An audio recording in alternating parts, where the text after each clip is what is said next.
ससुरा से चढ़िए के आइलू हकार पर लागता यार तोहर आई है यार पर बैठिए के रोता यही दुआर पर उंटवा मामा उंटवा मामा उंटवा मामा उंटवा मामा ससुरा से चढ़िए के आइलू हकार पर लागता यार तोहर आई है यार पर बही से तो रोता बैठिए दुआर पर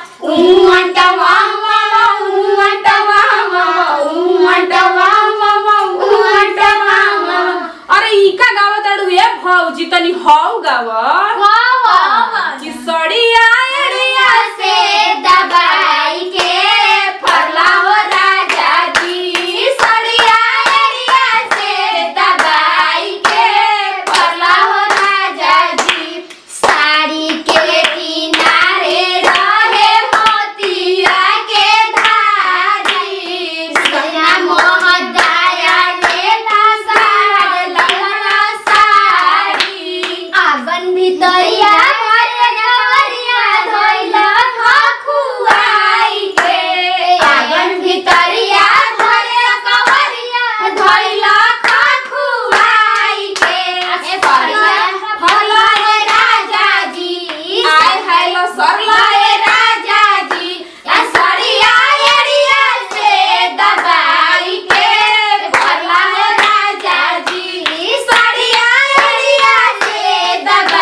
करबू ना बाबू जनिए तो जिला सारे लगी हां ना लसरिया अब बाबू लसरिए चाहे ना, लेकिन हमनी के देवर बाबू ने तरह के लसरिए ना कर फंसा दिए तारा के।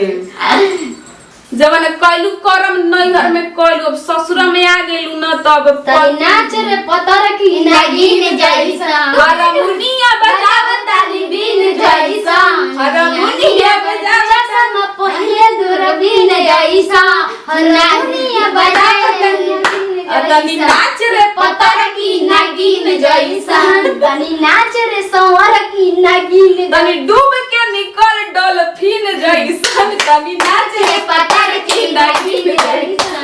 चलो डेरे करी जाबो ने कुछ कह देवे के। नमस्ते प्रणाम, हम बनी गुड़िया जी, हम रवा सब के भौजी गोड़ छुके गोड़ लगा तनी देवर जी कहां बानी जा, हमरा के लाइक सब्सक्राइब करके अपने भी बुला ली जा। नमस्कार प्रणाम, हम बनी शिल्पी कुमारी। नमस्कार प्रणाम, हम बनी अलकारिया, सबके ही के प्रणाम करो तनी, और देवर लोग जितना बानी जा, हमर भौजा जितना सुनली है जा। अब उमंटवा